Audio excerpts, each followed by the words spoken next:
Yo. What's good, YouTube? What's good? It's Stormy B-Man, and I am back welcoming you to the post-fight show with Stormy B-Man.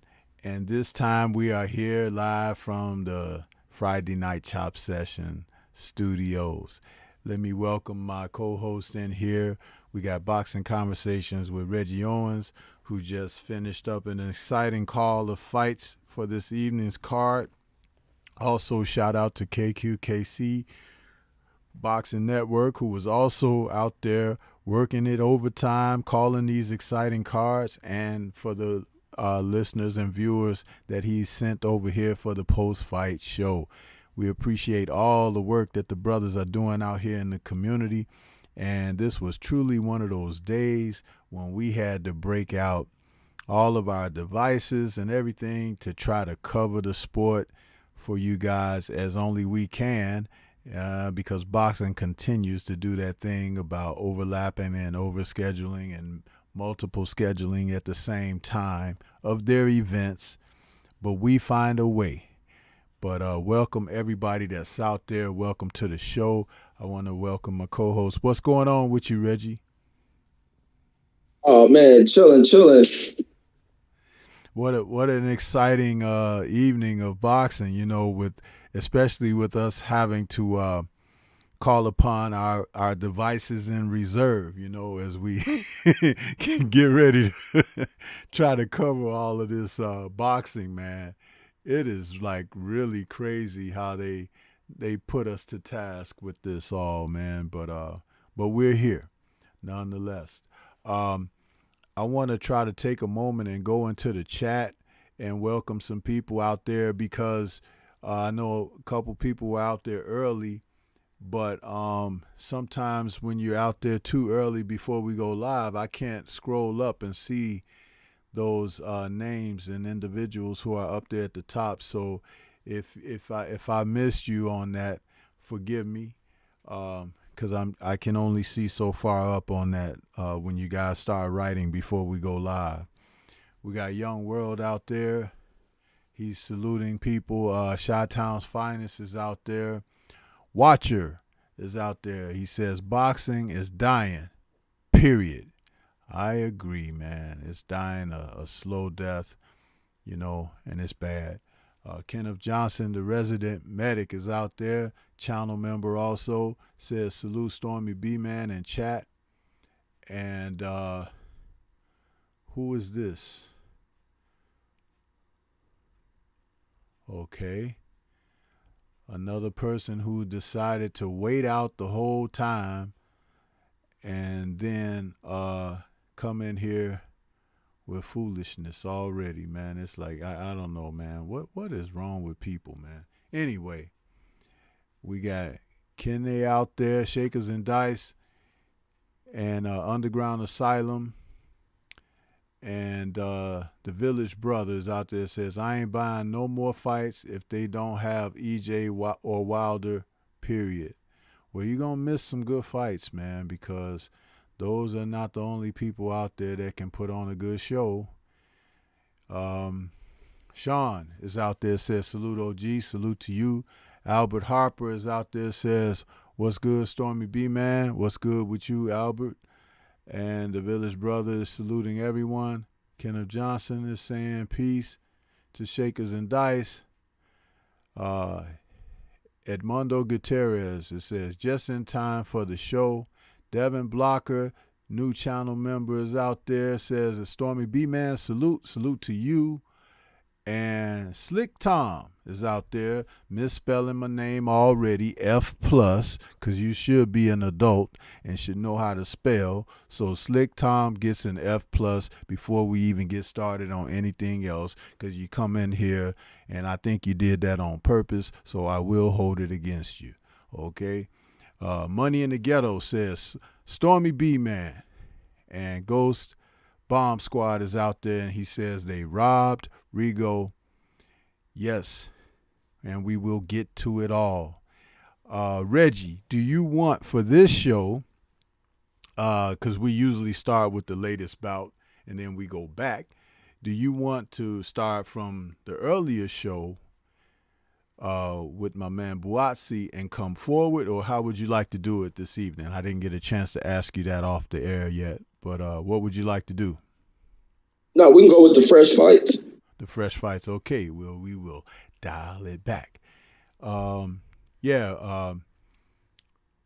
So the card that wrapped up everything ended up being the ESPN card, and I think they tried to do that on purpose just so people would be tuned into their station. But they really suck, man. They really do. I had a problem with my tablet. I had realized I hadn't plugged it in. So, like around the 6th round of the fight between Franco and Maloney, my tablet started, the battery charge on it started going down. So when the Rigo fight ended, I was able to switch, to ESPN on my other device and watch the rest of the fight. But I missed like 2 rounds of the Franco and Maloney fight. But as I was watching that fight and the Rigo fight, Reggie, I scored the Franco Maloney fight a lot closer than what those judges ended up having that decision. And so those last couple of rounds that I saw, yeah, it looked like Franco had come back, but I had Maloney up early in the fight before I cut my device off. So what are your thoughts on that fight? And is that I think that is it as far as those two guys, that trilogy, they should be done. We should not see those two men in the ring against each other anymore.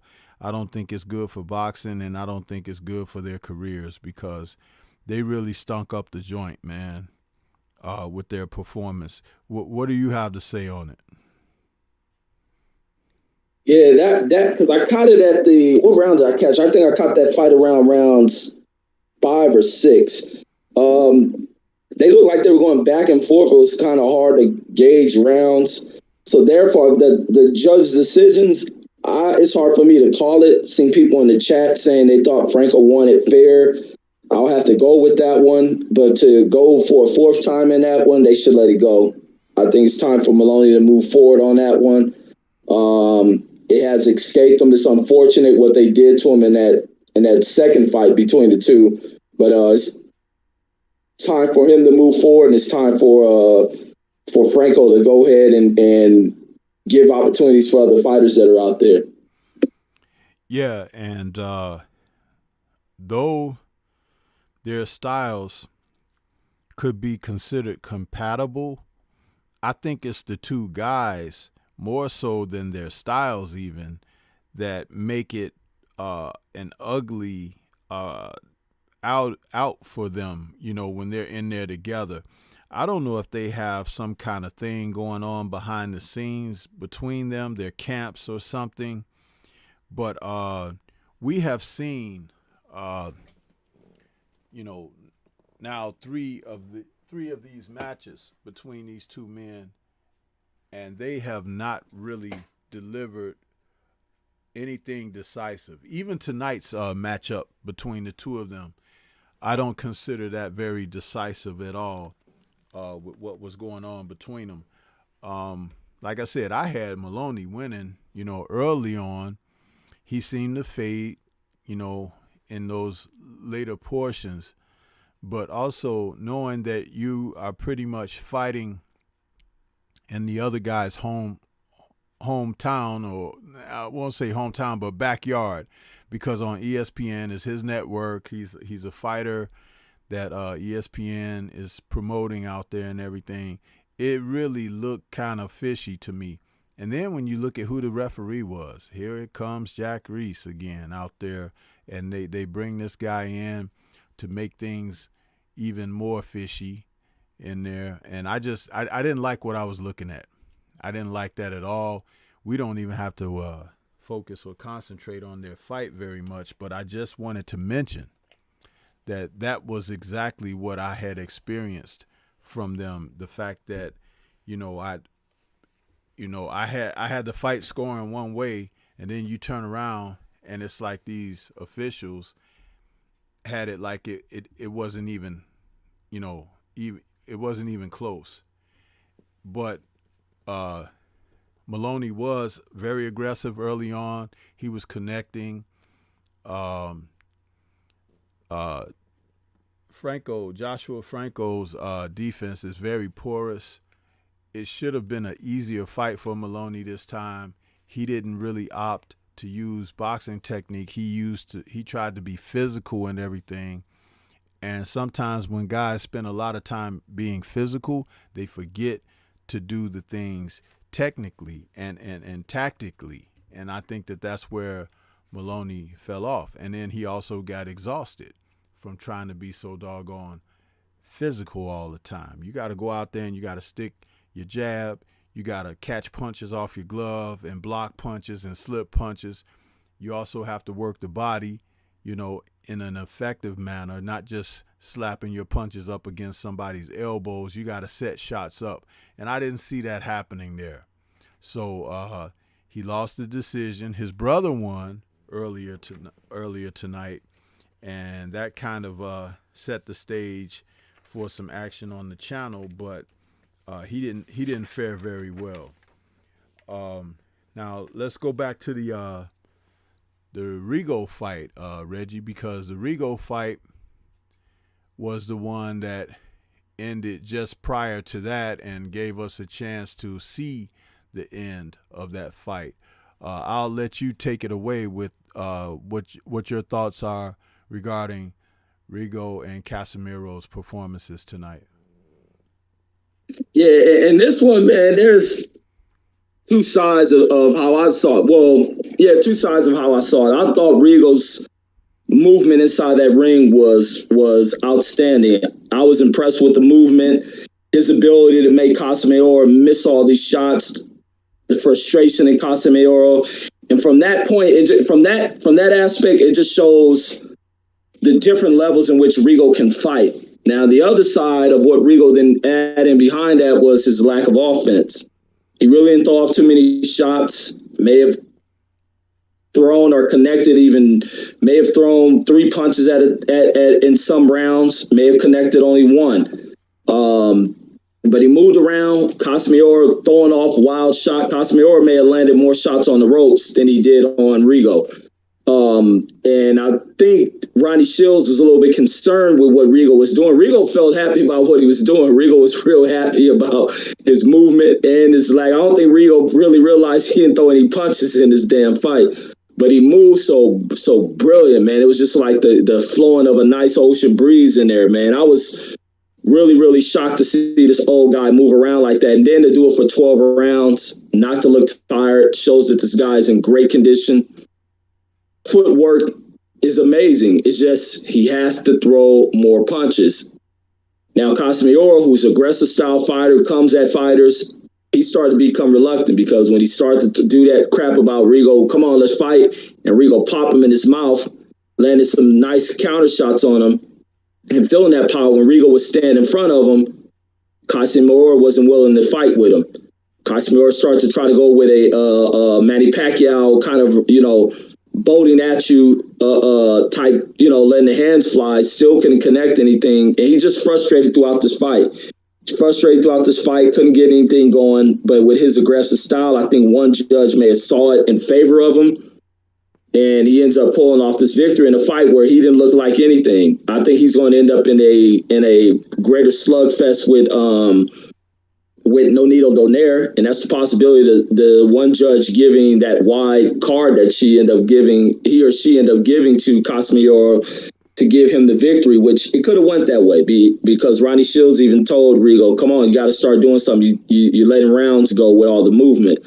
But I still like Rigo's foot, not so much the foot. I like the movement from Rigo, the defensive, his defense abilities that were shown. His defenses are great. His angles, his ability to duck out of stuff, making fighters miss and look ordinary. I mean, what's the name is an electric fighter, Casimiro. He didn't look like anything but a frustrated fighter being in this ring with Rigo. And he's lucky Rigo didn't let those hands go. And Rigo could have let the hands go because Rigo was tagging him with the jabs when he decided he'll punch with him, moving off the back foot, timing those left hooks. He just forgot where he was with his punch output. But that's my thoughts on it. Casimiro will go in here against Donito Donaire and he'll bang it out. And he may come in here against a Nonito who's improved. Just because these fighters are 40 and whatnot, don't mean that they're counted out, because they're putting on some amazing fights, even against some younger fighters, because Nonito's fight against Monster Inoue was Monster's toughest fight, and it was a battle. So this could be the same thing for Casimiro. Casimiro doesn't deliver too much. Nonito can go in there, work on footwork, give some movements on this guy, and just box and catch him with his shots. And I think Nonito can possibly pull off what will probably be an upset victory against this dude, Casimiro. But that's my thoughts on that. I'll agree with you that Rigo had tremendous footwork out there. And before I go into my comment, let me acknowledge a couple more people that came in and address we got Thomas Dillamuth out there saying salute Stormy in the chat. MPWTF is out there saying salute Sensei, Reggie, and the chat family. Slick Tom is back with an apology saying, oh no, my bad, OG, that was not on purpose. And Young World is saying, take your time, Reg and Big Storm. And Dwayne Jones is saying, bless up from Atlanta. And Slick Tom says, eyes are tired, OG. Salute again. Okay, Slick Tom, but I'm watching you. Andrew Charles is out there. He says, salute Stormy B, man. Devin Blocker is offering up facts. Dreezy KO is out there, says, they robbed Rigo. I scored it 117 to 111 for Rigo. And Ghost Bomb Squad says Rigo landed the cleaner shots and Casimiro landed 0 clean punches from round 2 onwards. On top of that, Rigo displayed amazing defensive boxing and controlled the range and place. And I know we have more people out there, but let me go ahead off of Ghost Bomb Squad's comment and state what I was going to originally say. And forgive me, because I'm going to go on into my comment, and I know there are more people out there, but salute to everybody, including the channel members. But allow me to say this about that comment. I agree with Ghost Bomb Squad. The fact that Rigo landed the cleaner shots, no matter how few there were, the fact that Casimiro couldn't hit him with a handful of buckshot, as the old trainers like to say, when a guy is really moving and showing great defensive abilities. At a couple of moments, it did look like Rigo was running, literally, in the ring, but he put distance between himself and Casimiro, who has absolutely horrible footwork. And if you notice, when he stopped doing that, he was still able to step around Casimiro, allowing him to throw a punch so he could evade it at the last possible second and then, work. But the only thing he didn't do enough of was make him miss and make him pay. But he did make him miss. And then when he did shoot his shots, he was more accurate.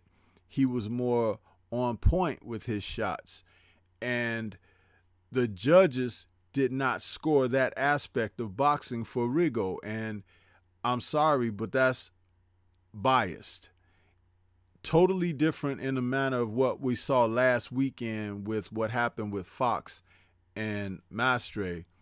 But this was a case of these judges having a bias against Rigo because he is such an outstanding defensive fighter, and they don't like him. And they're biased because they are always and have always shown bias toward the Cuban fighters. I will say it. Yes, I said it, and I put it out there because it's a fact. And this is what they've done to this man for his career, especially since he defeated the original Filipino Flash the pocket rocket in Nonito Donaire years ago.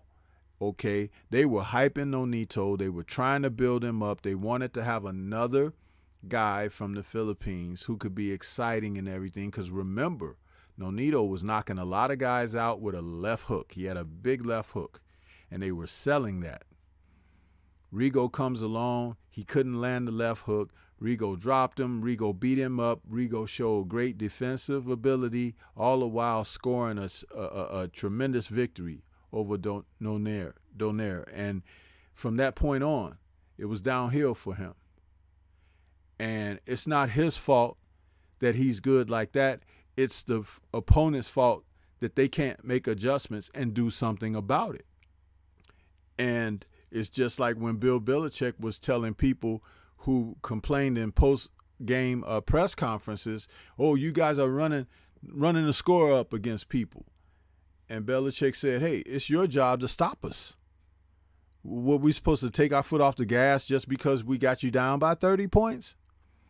You're supposed to try to bust your butt and come back and win. We're going to try to smash you because that's what we do. That's what our philosophy is. And in boxing, that should be the same philosophy for fighters, to win and win impressively and to step on the gas when you have the opportunity to do so.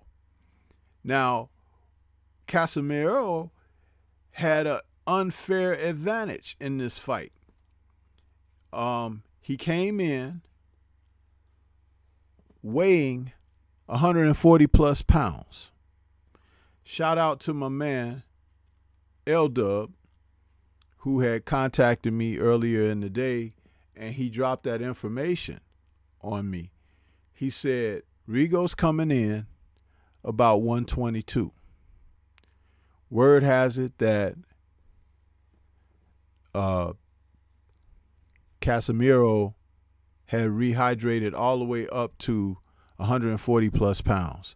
Notice that they didn't say anything about him looking so much bigger than he did at the weigh-in. None of the announcers said any of that, which would allude to the fact of, hey, let's discuss how much of a bigger man is Rigo facing on this night. The guy was a junior welterweight, and Rigo is a bantamweight. Okay? So here you are, and he's facing, remember, he's facing the odds of these critical judges and someone who's cheating. Now, I heard in a stream earlier today where I posted that information in a live stream, and the brothers were saying that, well, the WBA doesn't have a rule about the rehydration, but there are certain unfair advantages, and we saw history in the past where Arturo Gatti, when he took on Joey Gamache, he gained almost 40 pounds from the weigh-in to the fight night. And the way he hit Joey Gamache in that fight, it looked like he was several weight classes larger than Gamache on the night that they fought. And he damaged Gamache terribly with a brutal knockout. And it wasn't the fact that Arturo was such a devastating puncher. He took full advantage of weight rehydration. They have weight classes for a reason. If Guillermo Rigondeaux wanted to fight Tank Davis, I'm sure people would sign up to watch it, but that's not the fight that they should be having. Or if he was signing up to face my man Rigorou over there, who's at 140. I mean, come on, right? So this is what he was in there with tonight. So when he was moving early on, he was moving because he knew he was in there with a man who had rehydrated beyond their weight classes.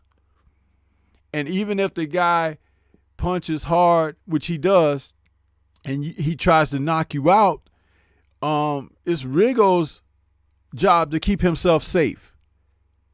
The judges obviously ain't going to do it. The referee obviously ain't going to do it, even when he took pounding behind the head several times in the match, including in that first round when Casimiro attacked him. And when he pushed him down, he hit him in the back of the head No points were taken or anything. So this is what Rigo is up against. So where's the fair play in boxing? Remember, I talk about these things and people can get mad all they want to, but I'm stating the obvious, that people overlook these things. He's still a great fighter. You can't take that away from him. Yeah, you can try to put losses on his record and build all types of scenarios for him not to be victorious, but you can't take away the talent that man was born with. Salute to the African Sci-Fi Scholar out there in that super chat. Thank you for your donation to the show and the channel, brother. He says, well said, Stormy B, man. Ring generalship and defense are scoring criteria. When Lomo and Fury do it, it's celebrated. Absolutely. Absolutely. Thank you, African Sci-Fi Scholar, because I was going to go there as well, but you made it short, and that's fine, because that's exactly what it is. Bias. And I'm going to forever bang that drum because this is what they do. This man is 40 years old, and the 30-year-old couldn't catch him, couldn't hit him flush, and then put on excess weight to try to bully him around in there, and he still couldn't keep up with the guy. It's ridiculous when you watch this sport and you see how much they cheat. And just because the WBA doesn't have a weight rehydration limit doesn't mean what he did was in the realm of fair play. Shout out to Guillermo Rigondeaux for going out there and completing his end of the bargain by taking on the fight. But he didn't have to. And because the man rehydrated so much, maybe there was something funny going on with the scales. Because that's a hell of a lot of weight to put on to go out there and perform. Shout out to L-Dub, man, who be on top of these things and for providing more content for us to utilize. Because a lot of you, I'm sure, didn't know these things and weren't aware of it.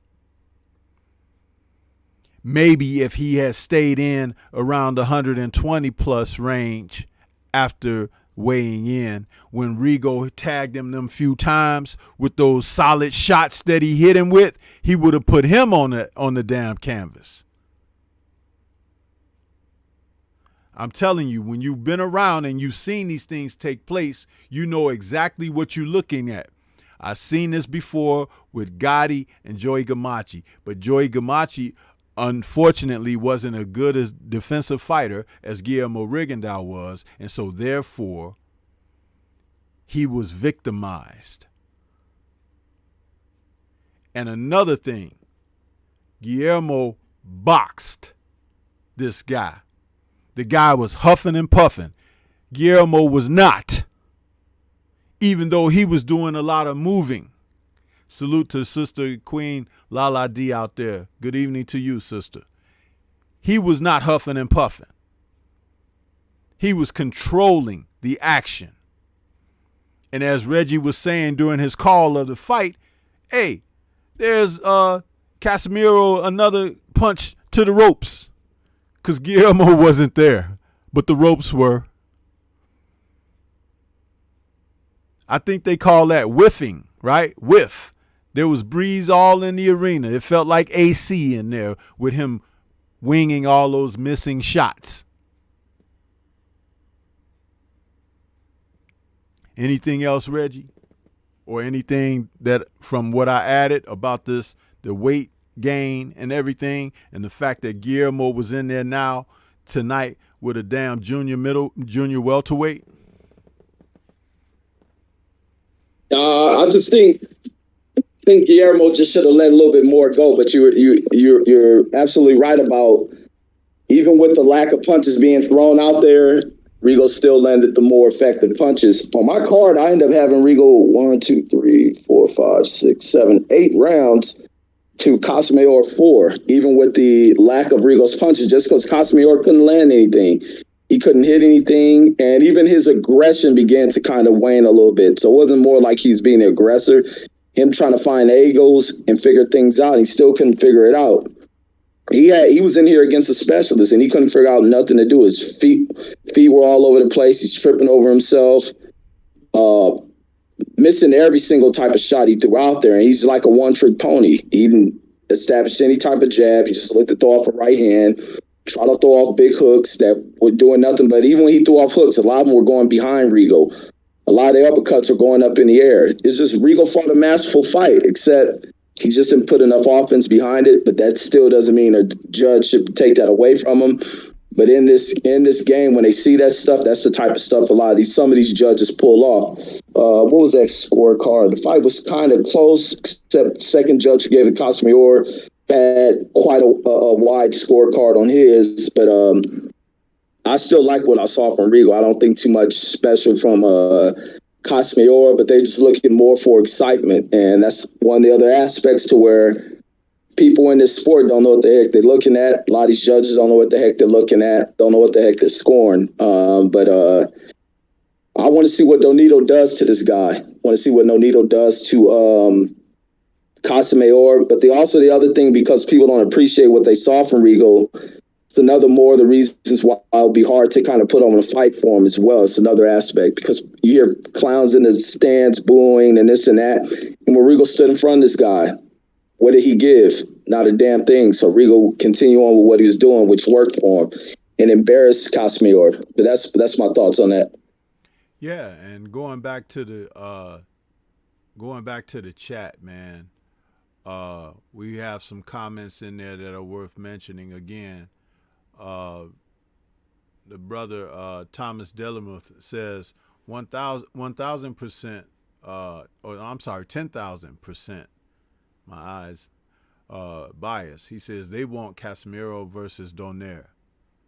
Yeah. You know, that's very true, man. Salute to African Sci-Fi Scholar out there in that super chat again. He says, I'm sorry it went off the screen, but I'll read it from the chat. The chat is really moving. He says, I'm more disgusted with Showtime coverage more than the judges. They're so biased. They hated on Wilder because of lack of skill and hate on Rigo because too much boxing technique. Yeah, man, they have to make up their doggone mind, right? That's just like when they were saying that Floyd Mayweather was boring and he don't knock people out, and boxing is what, knockouts is what people want to see. Then here comes Deontay Wilder and they complain that he can't box. Enough of that. This is why you should not listen to these people. Even when they call themselves buttering up fighters and trying to, kiss up to them or whatever. Be smart, folks.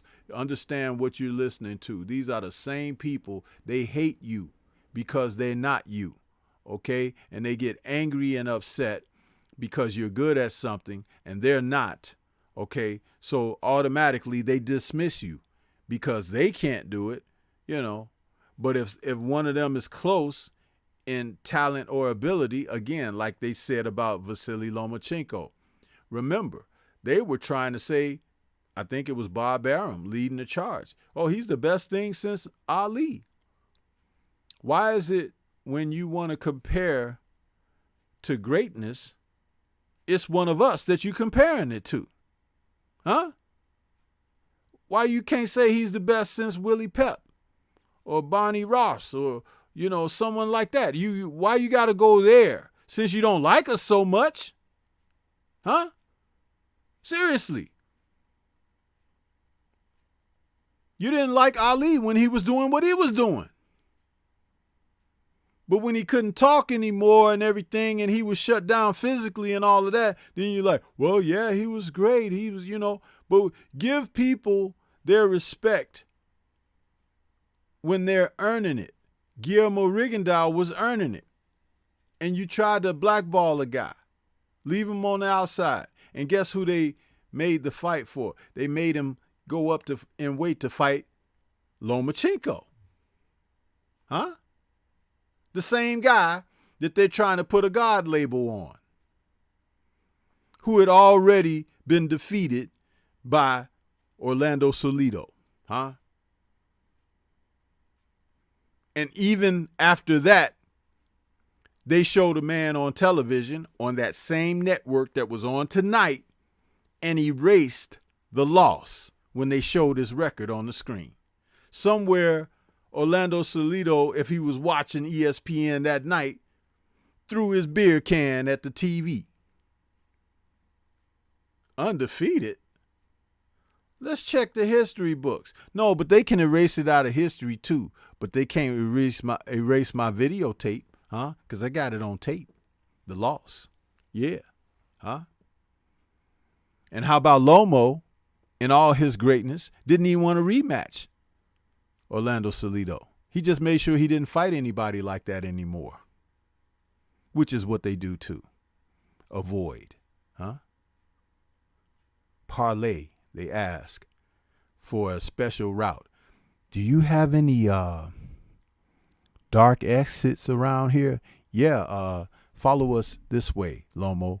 There's a door down this corridor. It'll lead you right up out into greener pastures. Yeah, that's what they do. Anyway, that's what I have to say about that, Reggie. And salute to Guillermo Rigondeaux. Man, he didn't look 40 years old tonight to me. Huh? And if you're really looking at his real birth certificate, it might say 40 plus. But he looked like a young one out there tonight running circles around a young fat bantamweight. And yes, they did rob him. Because I had him winning at least 7, 8, or 9 rounds. I forget how many. I'm not even counting them because I know he was putting them in the bank. And the other guy couldn't even catch up to him. Going back to a comment I wanted to read. Ghost Bomb Squad said, if Rigo was white, they would say he is the Matrix. What's happening here is disgusting. This is a classic example of racism in boxing. They told him to brawl or no money. Made him move up to 130. Yeah. Huh? Double facts. He says ducked him for years and now robbed him. Rigo is one of the greatest ever and a victim of boxing's politics. This is disgusting. It is. And it's the type of thing that a lot of us should be talking about, just like I'm doing right now. Stop getting caught up in the hype machine of these other people out here that ain't even worth talking about.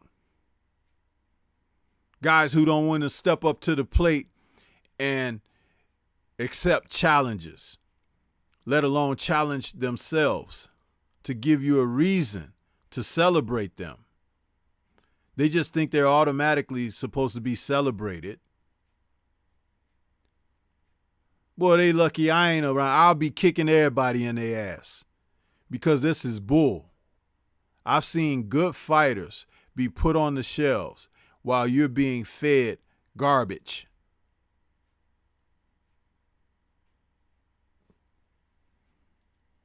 And you're seeing evidence of that every time out. Every time out. That's why I said in the opening comments about the Franco and Maloney fight.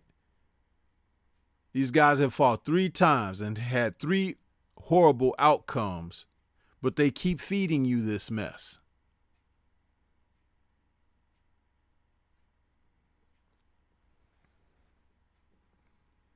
There were some more fights on that card, Reggie.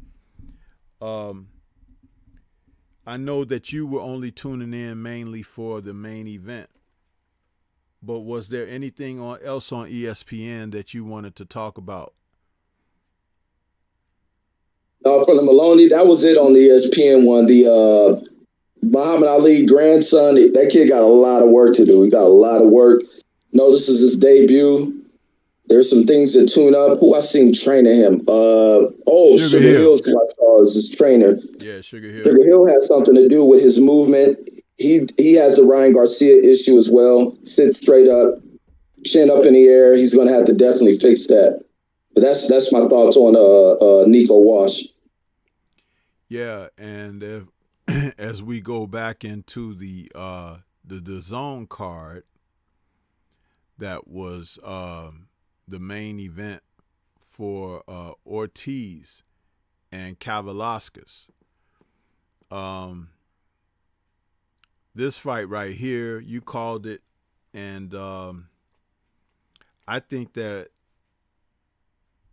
Victor Ortiz should be happy having got away with being shown that he's got some work to do more than what he was able to do to Kavaliauskas in the end.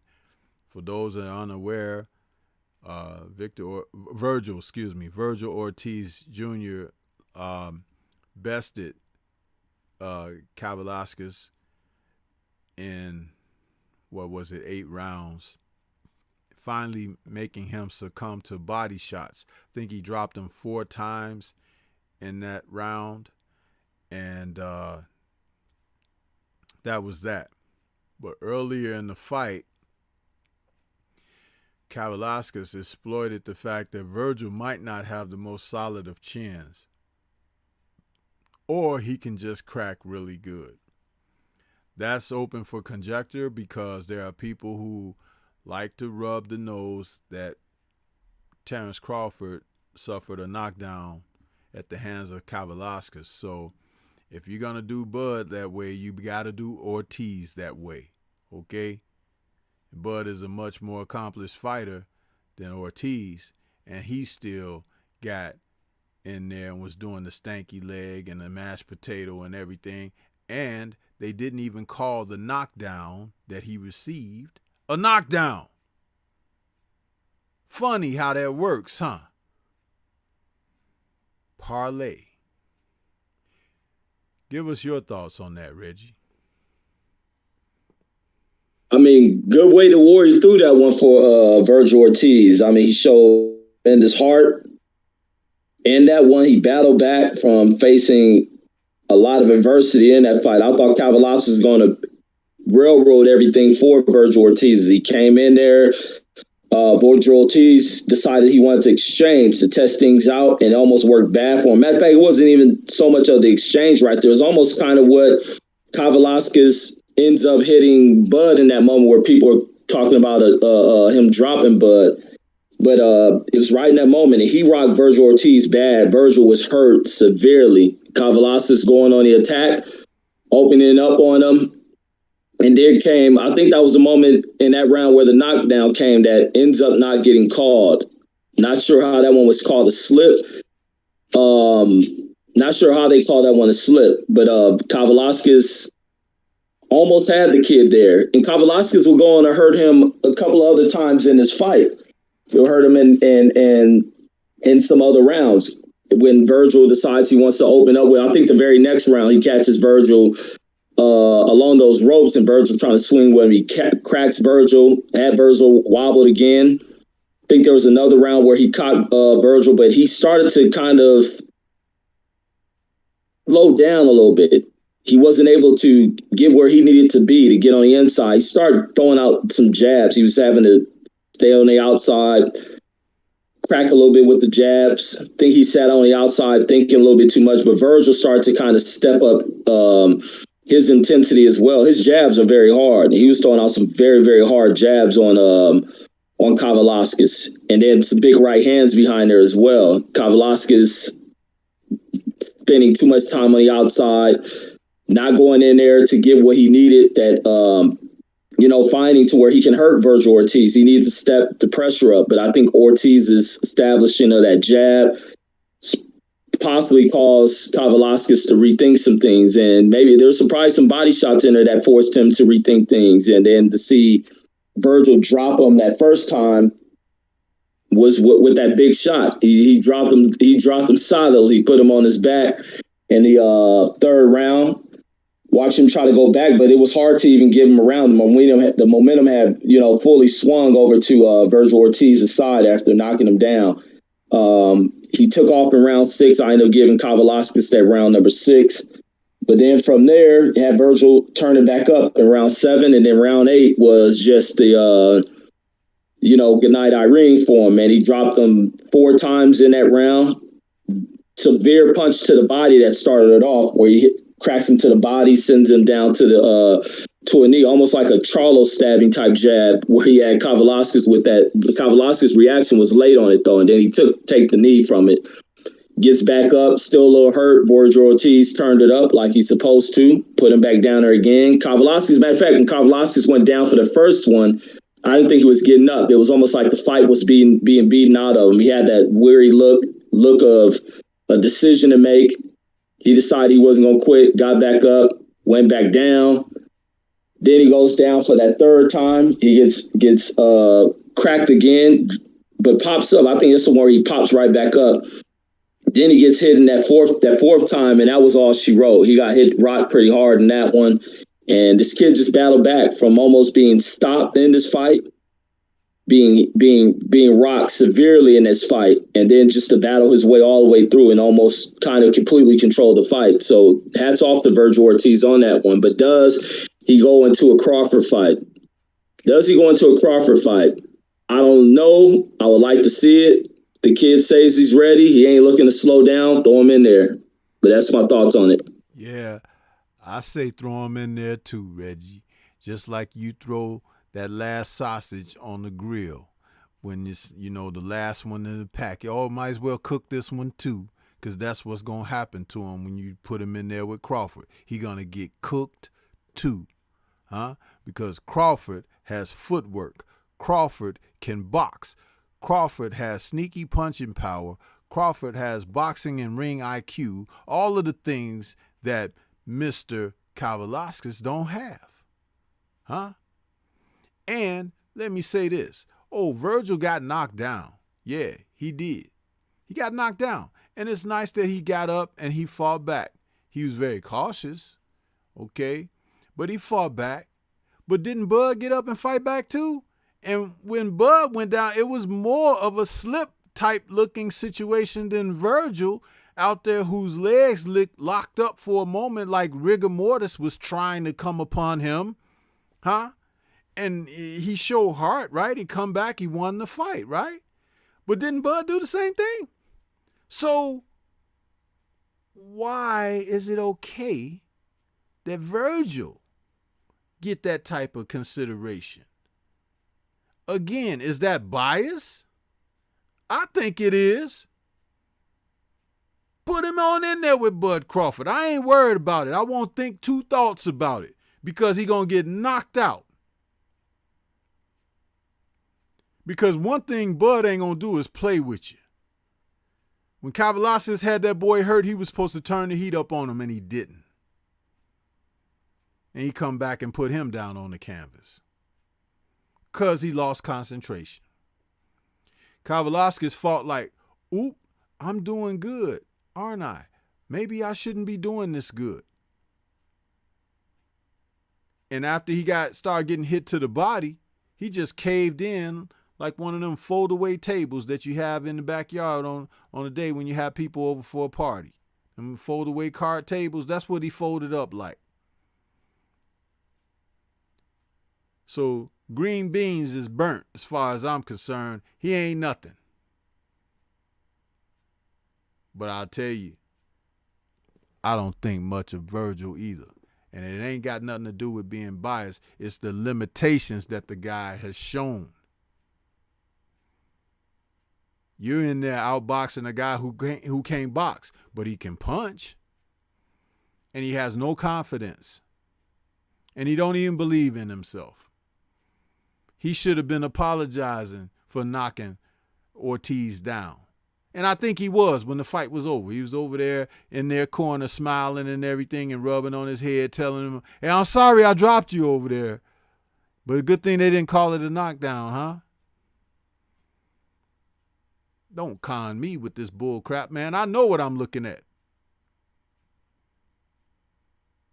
And they can keep this sham going as long as they can, but you better keep that boy away from Bud Crawford. And you better keep him away from Jaron Ennis. And you damn sure better keep him away from Earl Spence. Because he ain't ready. And I don't know that he will be. Because those fighters have multiple dimensions. They're not Maurice Hooker. Okay? They ain't.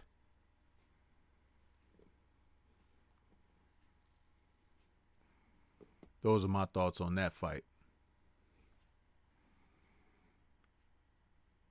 That's all I got on that one as well. Now, before that, we saw Gary Antoine, is it Antoine or Antonio Russell? He was taking on that kid Hernandez, who had lost in the WSS against Monster Inoue. And the fight didn't even get going well, Reggie. Early in the bout, Gary had stepped in to throw some shots, and they had a clash of heads where the side of Gary's head hit across the bridge of his nose, and it must have broke something really bad or something, because he went to the canvas, Hernandez did, and he was writhing around in pain. A lot of people didn't see it because it happened so quickly, and it was full force. And when he moved from the original spot that he laid in, there was a puddle of blood, like if you had poured some soda out of a can, real thick on the canvas. So it was a real injury. And I was like, man. But I started thinking about something, Reggie, when that happened. You know, you see these fighters today, they fight with their feet spread really far apart. It seems to me now that they're not being taught in the gym what the old trainers used to teach. They used to tie the string between your feet, and you could box and spar, shadow box, all of that with that string. And when it was loose in between your feet, you can move readily. But when the string was taut, that was the distance that your feet should spread, not beyond that point. And that was to keep you from leaning your chin over your front knee, and also to keep your balance to the point where you can punch effectively from most angles. There's a picture of Henry Armstrong just behind me here to the far right, next on the other side of Evander, and you can see his feet spread that distance that I'm speaking of. And when they had that clash of heads, it brought to mind about balance and everything like that. Because you don't usually see the headbutts as badly in the older times than you see like today. A lot of that has to do with guys leading with their heads and things like that. And it's sometimes not even taught like that you shouldn't do that, which you shouldn't, but you can sustain cuts, you can cut the other guy, whatever. And if that's what you're trying to do, shame, because it's like boxing technique really comes and goes. But at the same time, when you do those kind of things, you can end up getting a severe cut yourself. You remember when Badu Jack suffered that tremendous cut in the center of his forehead. It looked like a dam that had opened up, you know, with how he was bleeding. But these are the kind of things I'm saying that, you know, when you're taught, you know, from the old school technique, those kind of things didn't happen as much. And you're also supposed to keep your head off center line. When your head is off center line, you don't have those clashes. Even if you're fighting a southpaw or whatever, you notice how convenient they say, oh, expect some headbutts because you're fighting a southpaw or whatever. But it's like when your head is offline, which they teach you when you're shadow boxing, you're looking at your technique in the mirror. That's what you're supposed to be doing. When you're punching at yourself in the mirror, your head should be offline. And these guys, they go right in, right down center stage, and boom, this is what happens. Poor technique. But you see the outcome. It just happened very early in the fight. I'm surprised that it doesn't happen very, very early in the fight more often. But that was one of those cases where it was like, dag, you know, they didn't even get cooking, man, for that to happen. So, but you saw the result yourself. Did you have any thoughts on it? No, it was just what you explained there, and it's unfortunate it happened because it happened so early in the fight. I was wondering if the guy was putting on the act when I seen the way in which he was riding and playing on the canvas. I was thinking, like, is he trying to find a way up out of this fight? And seeing that replay, seeing the impact of the clash, it's like he had legitimate reasoning for that fight to be stopped. I didn't see the blood because I ended up shifting back over to the fight I was calling. But it was just like, dang, it's unfortunate because I still never seen this Russell brother fight, and I heard so many great things about his abilities in the ring. But it was unfortunate it ended that way. Yeah, man. And salute to the brother, Tay Jones out there. We see you, Tay. Welcome to the show, man. Appreciate you showing up there. But, yeah, it's very unfortunate because I was looking forward to seeing Gary Antonio fight because I know his brother just fought a few weeks back, right? And, you know, these Russell brothers are talented, man, you know. But again, it doesn't surprise me that happened because Hernandez, when in his fight with Monster Inoue, I think they had a clash of heads in that fight. Some guys just don't know how to get their heads off center line, and that's something, again, when you're watching tape of fighters, pay attention to that. You'll notice the ones who do it on a regular basis as opposed to the fighters that it happens to when they're in there with them, you know. So, but, yeah, it was one of those things and very unfortunate, but I wish it you know, we could have got some rounds out of that, but it happened early in the first round. I think it happened after their first real exchange, and that's how soon in the round it happened. It had to be under, I don't even think they had passed the minute mark of the first round, like 1 minute inside the 3. I don't think it even went that far. But yeah, I see Tay is asking what happened. We're talking about Gary Antonio Russell when he was in there against what's that kid's first name? Reggie Hernandez, Emmanuel. I said Hernandez, right? It's Rodriguez. Forgive me, guys. I misquoted his name. I want to correct myself. Emmanuel Rodriguez, who had fought Monster Inoue in the World Super Series. So, and I think that was the fight before Monster fought Nonito Donaire. So that was Monster's victory before Nonito Donaire. So, and they were talking about that kid has a lot of misfortune in boxing. It's like things happen, and it's like, wow, you know. But very unfortunate that happened to him because we didn't get to see the guys, you know, display their wares.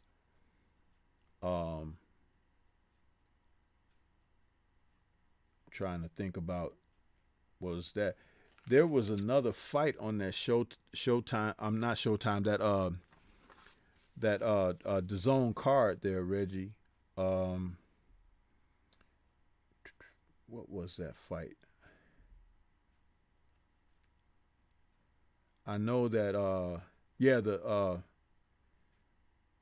WBA featherweight championship between Roger Gutierrez and that guy Rene Alvarado. That fight was a rematch. And again, Matchroom loves those rematches, as they said. And that was a fight where those two men, you know, the title changed hands the first time they fought. Alvarado was the champ, and Gutierrez had taken the title from him. There were 3 knockdowns in their first fight. Alvarado hit the canvas twice, and Gutierrez hit the canvas once. But though there were no knockdowns tonight, it was interesting to see the disposition of Gutierrez in this particular fight, Reggie, and I know you might not have seen that one, but being the champion Gutierrez came out with a different type of. He didn't box the same way like he did in the first fight when he took the title away. He came out very nonchalant. You know, it was like he walked to the ring like he was the stuff, you know, and everything. But the way he boxed very patiently, wasn't like overly aggressive or anything. And he actually ended up winning a unanimous decision when I thought that the fight was a lot closer than the judges apparently had it. So it looked to me like that there was a little bit of home cooking there some kind of way, because I thought that Alvarado was doing very well in the middle rounds, like rounds 5 through 9. I was giving him favor on those scores, but he, you know, it didn't turn out that way by the time they reached the distance. Gutierrez ended up with a unanimous decision there. So I thought that was kind of weird. I really did. So, but such is. I want to take a moment out and acknowledge a Cash App donation from the brother Mike 202. Salute to you, Mike 202, and we really appreciate your donations, man. He says, for what are these judges looking at? Exactly, man, exactly. I'm telling you, never have I seen it more in boxing than you're seeing currently today, that some of these fighters may want to adopt the old Marvin Hagler sentiment when he said, from now on, these are going to be my judges, his left and his right, you know, because you can't bank on these corrupt officials anymore. It's like they don't even hide it anymore. I mean, this score in the Rigondeaux fight, one of the judges had it running away for Casimiro. And how in the hell was that? It's like the dude wasn't even hitting anything. So it's like, you got to just give him all those rounds? Yeah. It's like, are you crazy? Go sit down somewhere. Tay says, when I saw the betting lines on that fight, I knew Gutierrez would win. He said, I betted him. Yeah, man, it was really weird. There was some cooking going on there. And Tay have inside track too, so he know what's going on. You know what I mean? He says, going back to watch the fights now, I was at another fight tonight. Yeah, I remember you were telling me that earlier, Tay. But, yeah, man, we're just recapping. And I'm kind of anxious to get to my man, Buatsi, man. That's the guy I want to talk about, Reggie. Are you prepared to talk about him at this time? Yeah, I was gonna say, man, we might as well go into that one now. Yeah, that's my man. Listen, as you were calling this fight, I was saying to myself, I think Joshua Buatsi might have. And I know people are going to run with this one when I say it, but I don't care because, you know, I put it out there, man, and I can stand on what I say. But I think Mr. Buatsi might have a little bit of that real deal in him, man. I really think so. And sometimes when you're watching guys who are pretty darn good, you see them on their journey, and you're always looking for them to slip up. You're always looking for them to mess up. You're always looking for somebody to talk, you know, about them, you know, and say something wrong or say something to put them down or whatever. But they just keep winning, and they keep winning, and they keep winning.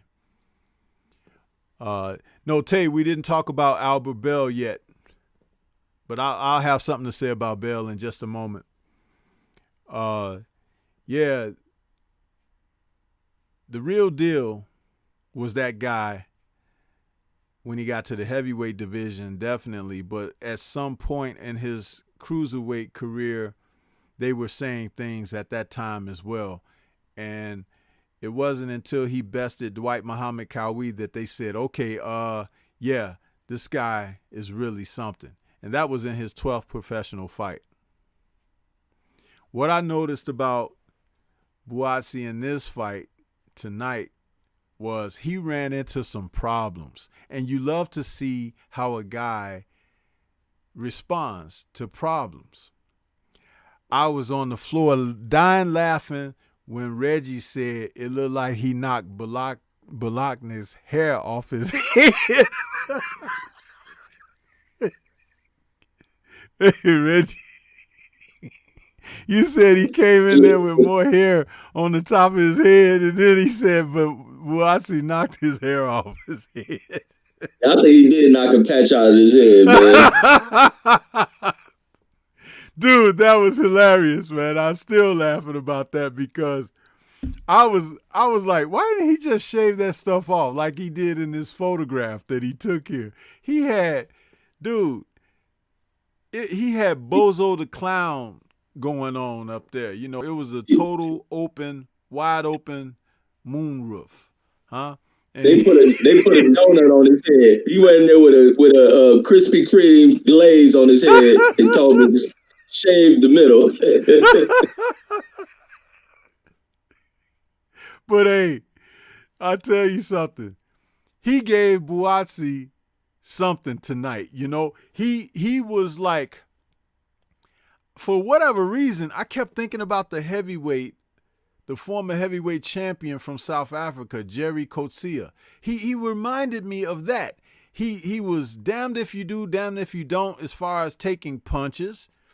And he was very crafty and sneaky with the shots that he was throwing. I mean, he was catching Buatsi with some stuff. You know what I mean? And it's like, man, you better keep your hands up. You better do this. You better watch out. But I had heard someone say something, and it was in a pre-fight show that I watched on Dazn, because I did watch some of their pre-fight stuff earlier today. They were saying that Joshua likes to taste the other guy's power.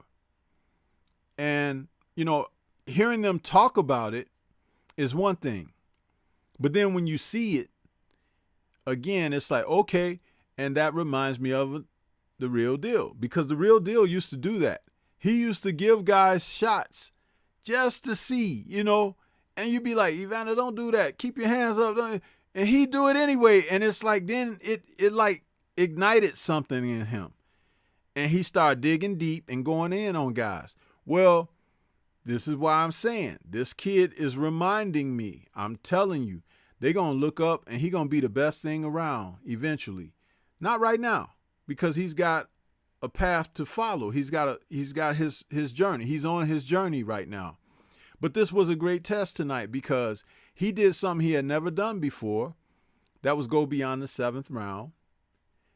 And when he dropped Balakniks early in that, what round was that, Reggie, that he put him down? Oh, let me get the scorecard. I'm trying to look at mine as well. In round 6. Yeah, round 6. He dropped that guy with a hellacious uppercut, man. I mean, I thought the dude's head was going to come off his body. But he got up and he gathered himself and he kept fighting. But Buatsi blew himself out, Reggie. Going after him, trying to finish him, and he blew himself out. He was dog tired. And remember, he had never been beyond 7 rounds. So when the 7th round came, Balakniks came back and won that round. And he beat up on Buatsi in that round, scored it well for himself. And I remember you, as you were calling it, you were saying, man, you know, you don't know if Joshua had emptied his tank or not, but he gave that round right back. It wasn't a 10-8 round, but he wasn't really doing anything. And then even Virgil Hunter was telling him in the corner between rounds, he was like, hey, man, you know, you're letting this guy back in the fight. You know, you're going to have to pick it up or whatever. But he got his second win. But I'm going to let you come on in, Reggie, and give us your take on the fight. And because you called it, and, you know, it was an exciting fight. But, yeah, I like this guy. I like him, man, a lot. What are your thoughts? Hey, this dude is the real deal, man. He's definitely real deal. Hey, but I was worried when he did gas himself out in that going into that 7th round after hurting this guy pretty severely. And this guy was a real strong guy. It's a real strong guy. I was worried about some of the exchanges Buatsi would go in there with, leaning a little bit too far forward, getting hit with some of those right hooks. But he took the shots, didn't show that he was affected by any of those shots. And there was some strong hooks thrown in there by Bolotniks, and then start to see him clean up from being hit with some of the left hooks that Bolotnik was throwing out there by him bringing that right hand up to kind of catch some of those left hooks. And he started letting Bolotnik know, I'm taking that punch away, because he starts lift every time Bolotnik throw that left hook, he'll lift that right hand up saying, got you, I'm blocking it. So now that only left Bolotnik with with one hand, which was really his right hand. So he quickly eliminated that. The thing that bugs me, I just got to state this, man. The thing that bugs me is the fact that goddamn DAZN talks too damn much between the breaks in the fight. I want to hear the instructions that Virgil Hunter was going to give to this guy, because I want to see how well does the fighter respond, because I think he responded to Virgil because he started cleaning up, getting hit with some of those shots, but couldn't hear it because DAZN's sitting over there thinking it's important to let everyone else talk outside the damn fight. But going back into it, so he cleans that up, takes that punch. Those 2 punch selections, really all Bolotnik had was right hooks, left hooks. So he took the left hook away, leaving him with just a right hook. He scores this knockdown, rocking this guy, then begins to open up on the guy.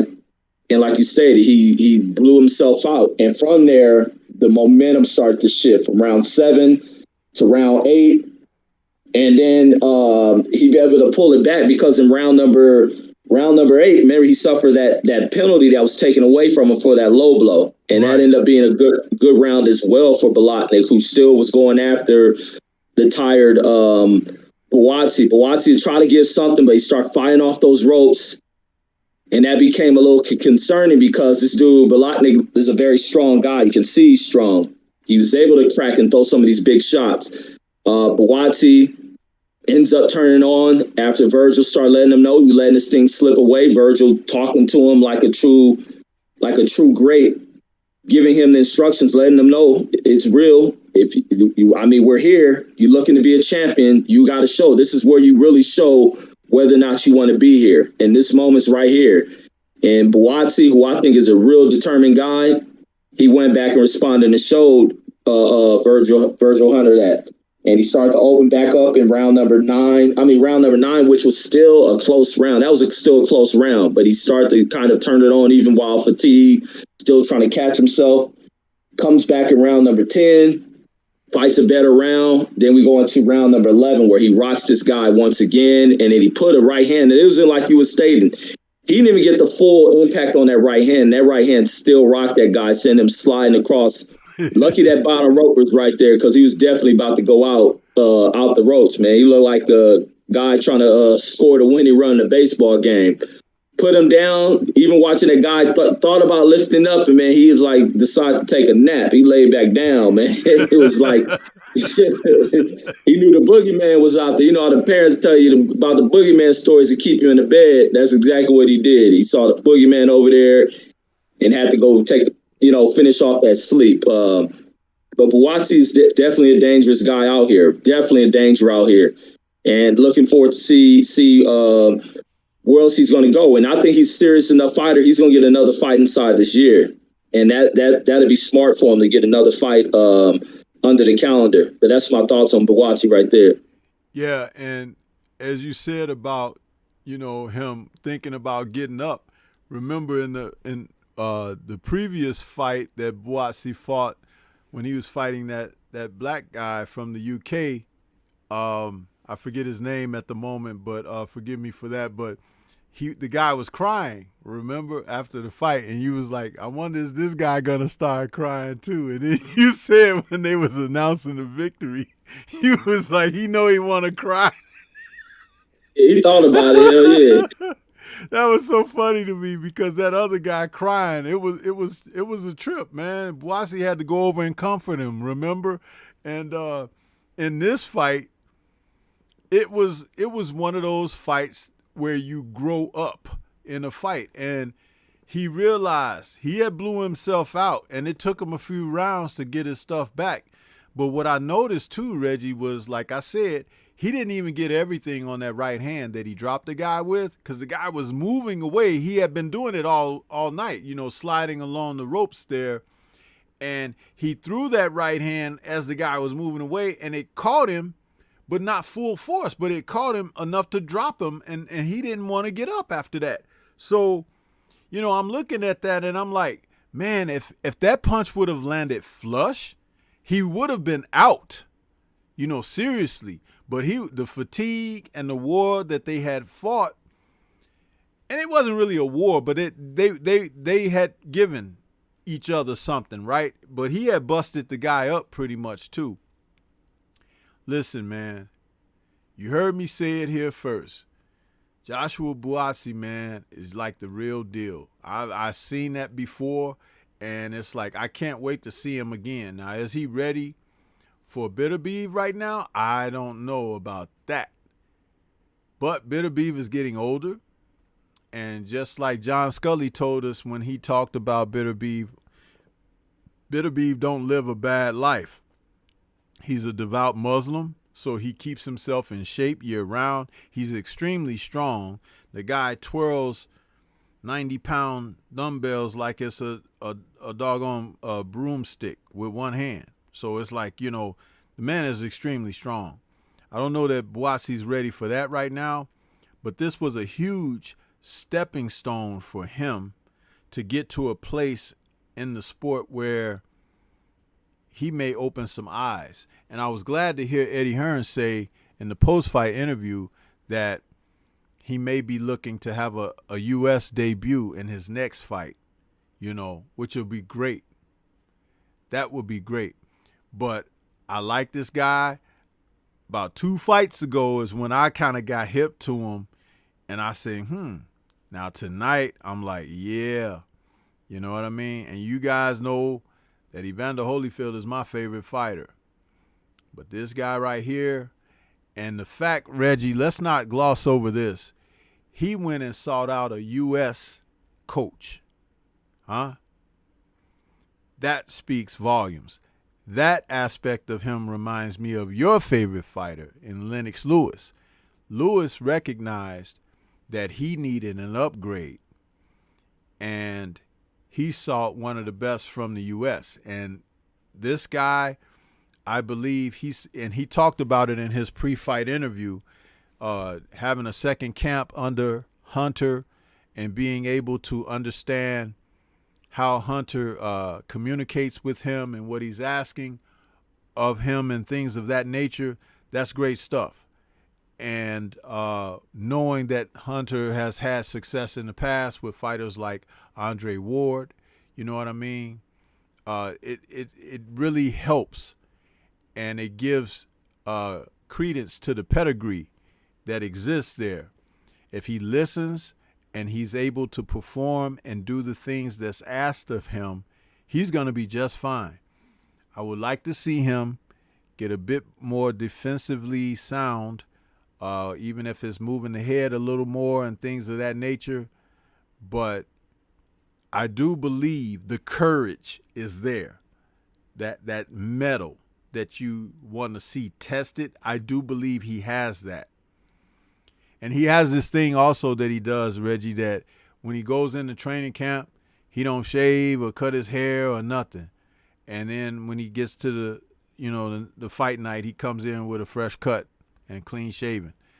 But he says that that's all a part of his psychological makeup. When he goes in, he wants to be that beast that has to perform on fight night.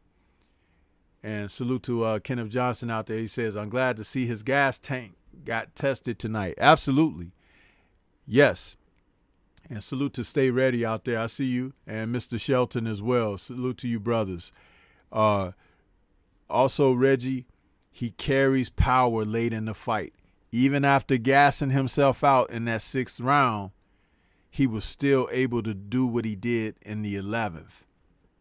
That says something as well. So salute to Mr. Joshua Buatsi, man. I can't wait to see him in there again.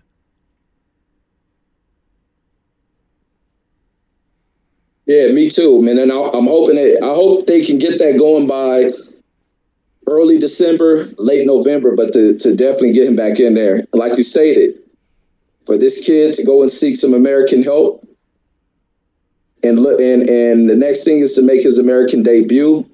I'm looking forward to that, and I think that's where he should become a star. And not to knock anything on the UK, but it just won't get done over there. It just won't get done in the UK. It has to be established here with one of the more knowledgeable coaches that still remain in the sport. And we still got them. Virgil Hunter is like the last of a dying breed here in America. And I wonder what's going to happen once that kind of, when the sport reaches that point. Do we kind of go off into looking more like UK style of fighting? So I'm wondering what's going to happen with the sport. If there are any more, expert, knowledgeable teachers that are out there who passes on, or does a guy like Floyd step into the fray, or do fighters who were trained by these guys step in? That's why it's important that some of these fighters start getting involved into the training aspects of boxing, because it's only a few more years before these guys are going away from the sport, and it's going to be telling what we get to see in the sport. But great stuff from Buatsi, man. Want to see how far he goes. But that's all I got, OG. Yeah, it's amazing to see fighters grow like that. And I spoke about this, before, getting those tests. And like, that don't mean you have to fight a war every time out, but like, he had this fight. Now, he said in his post-fight interview that he wanted to thank his sparring partners, because as he was working with them, he's like, he'd do a solid 6 rounds with one guy, and then another guy would get in there, and it was like they worked him.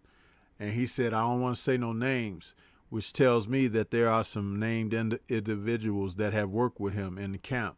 So that's very interesting.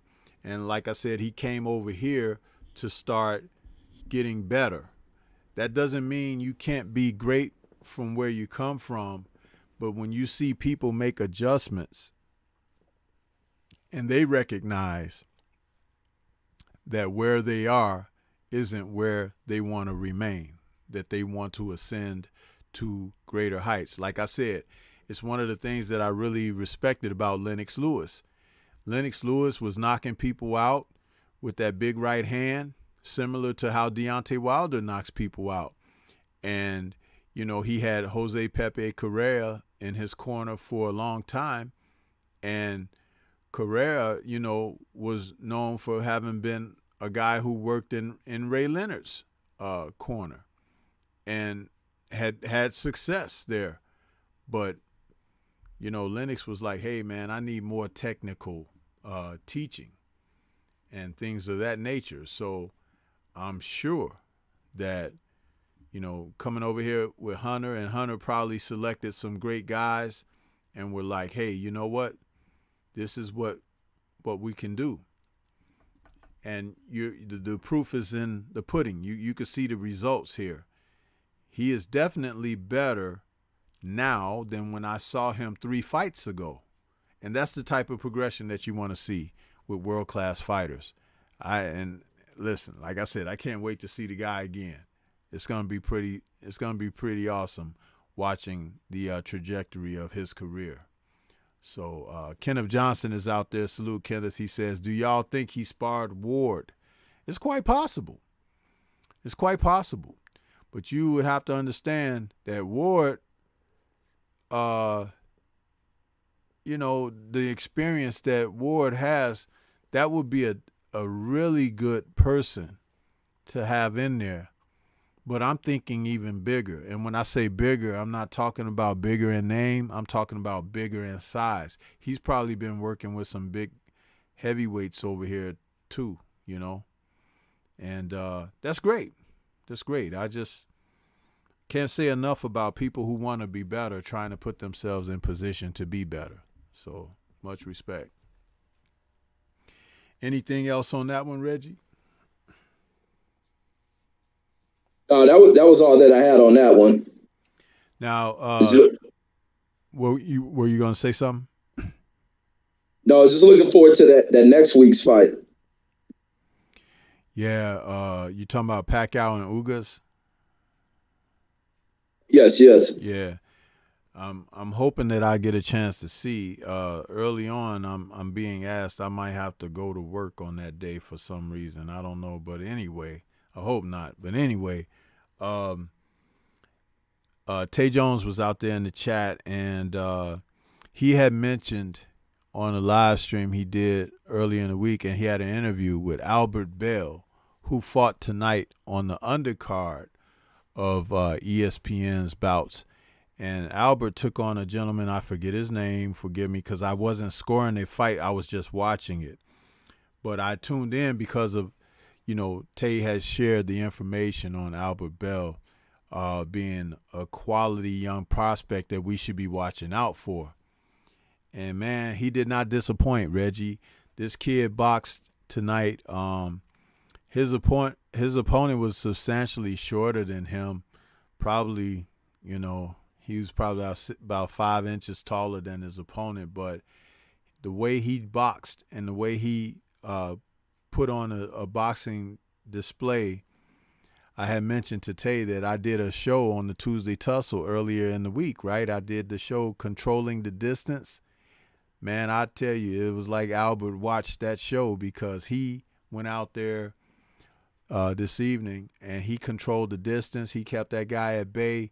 He kept him at the end of his punches. He caught him coming in. He gave him angles. He gave him movement. He hit him with every punch in the book. And the guy's face looked like a Picasso painting when the fight was over with. They did go the distance, but it's like Bell really boxed the guy. And with skills like that, it's refreshing to see young fighters utilize it. It wasn't all that tying up and wrestling and things of that nature. He was just keeping the guy off of him and establishing his what I like to call his drawing that line in the sand. He boxed very well. So if you guys haven't had a chance to check out Albert Bell, you can go back and watch that ESPN undercard, and he fought tonight on there. He's definitely one to watch and keep an eye on. Did some great work tonight. So I just wanted to, mention that, bro. Yes, sir. Much success to him as well. Yeah, so, but I'm trying to think, was there anything else on here? Oh, Warren, salute to Rasheed Warren. Warren. Which card did he fight on? ESPN? He fought on the Showtime one, the Rigo card. He's that cat out at him and Adrian Broner all them linked up. I think he like a two or three time Olympian. I don't think he ever medaled, but he's been on that Olympic team. Yeah. Rasheed Warren, yeah, he's the one that knocked that guy out in the second round. Yeah. Yeah. He fought Vasquez or something. Vasquez, yeah. And that was the knockout he scored where he hit the guy and the guy he stumbled back and he looked like he wanted to sit down, and then he should I sit down? Should I stand up?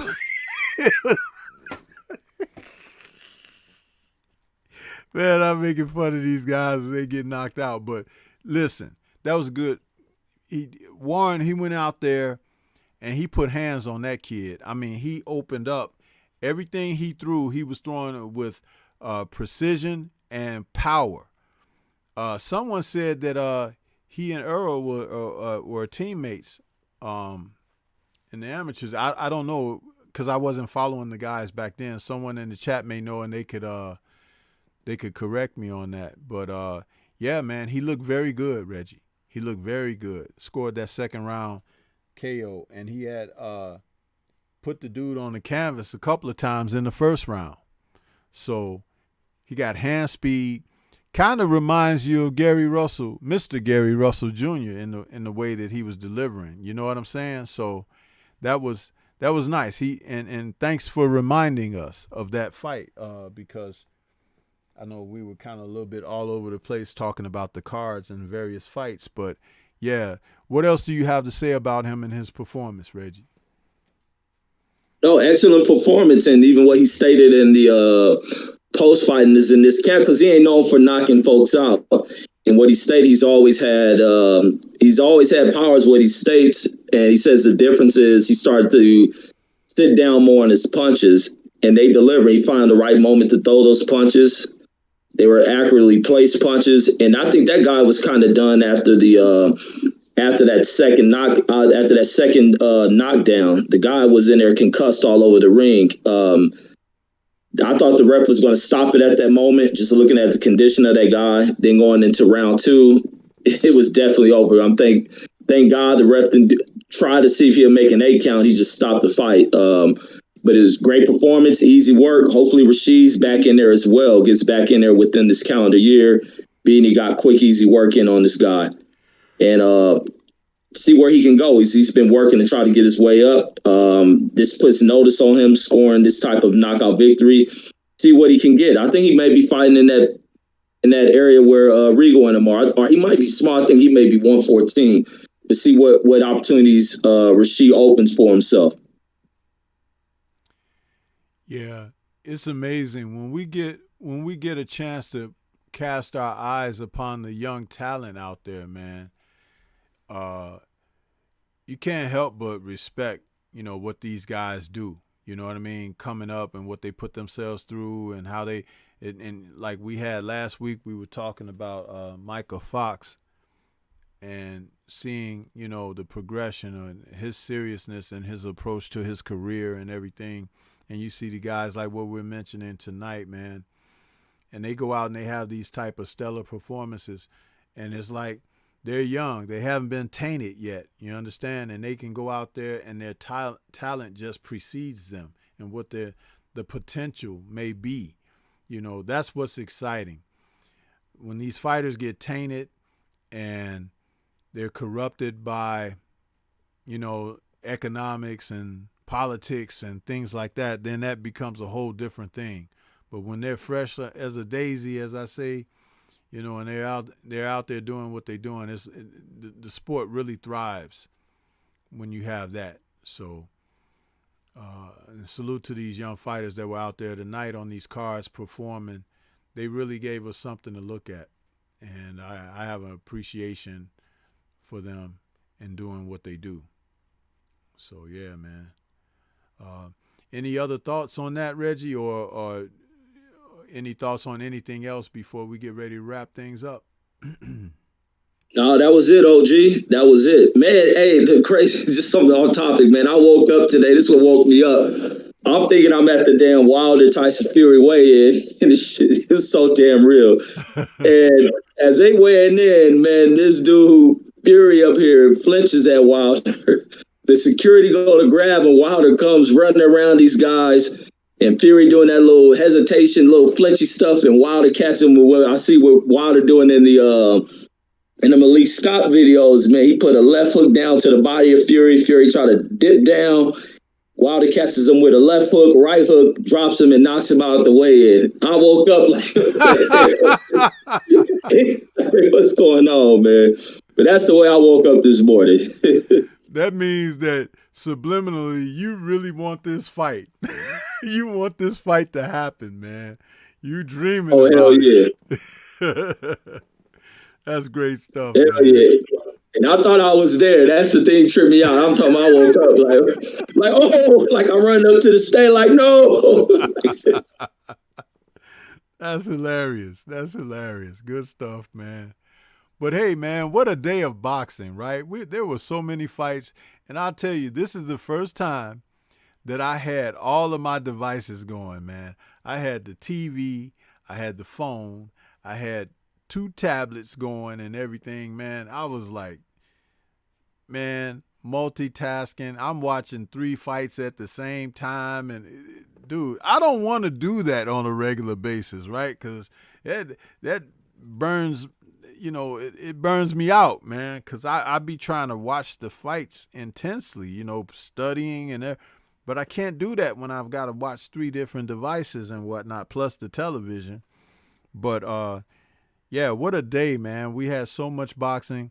And couldn't they had like 2 cards today at different times and then like 2 tomorrow? Huh?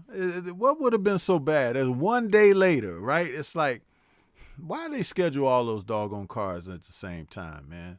They need to really stop that mess, man. They really do, because they just hurt us. They hurt the sport and they hurt the fans, because you're spreading yourself thin. You can't watch what you would like to see with the same type of focus, you know, and that's not cool at the end of the day. But go ahead and give us some final thoughts there, Reggie, and let everybody remind them where they can Final find thoughts you. exactly on what you were saying, man, and fight promotions, man, stop messing the dang sport up, man.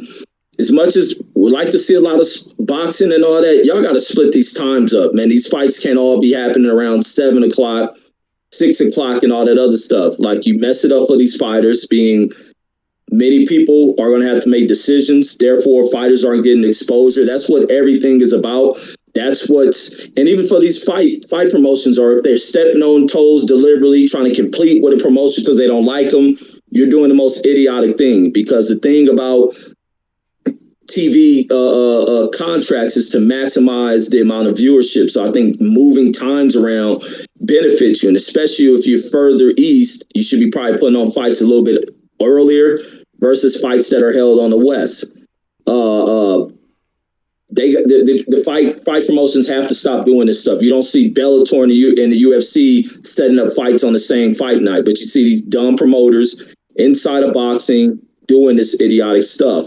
Cut the crap out, allow fight fans to have opportunities to watch every single fight that is out there. We want to see all these damn fighters. Now we have to fire up all these dang different apps and devices at the same time and missing stuff.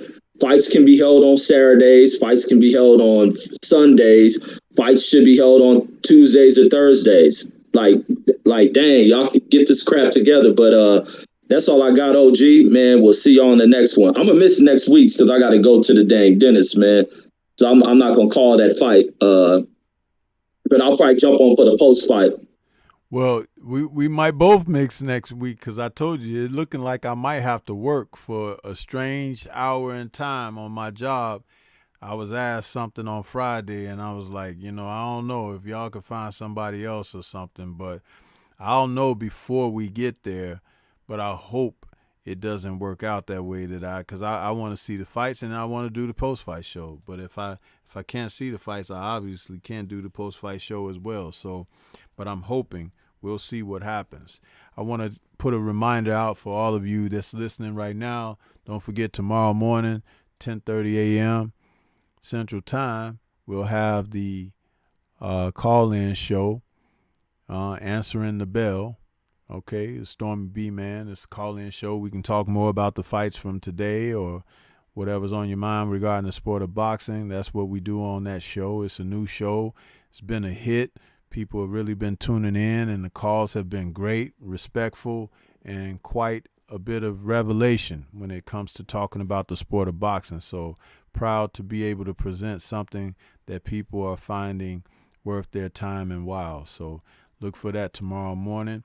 And this is going to be it for the post-fight show this evening. For everybody that tuned in, if you didn't smash that like button on your way in, please smash it on your way out.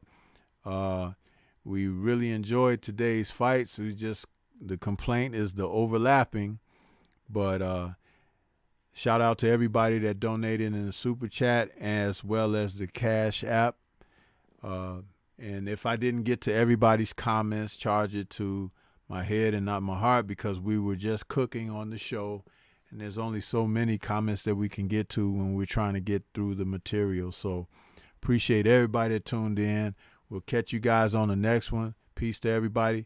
Enjoy the rest of your weekend and remain safe. Take care of your families. We'll catch you on the next one. Peace. Peace.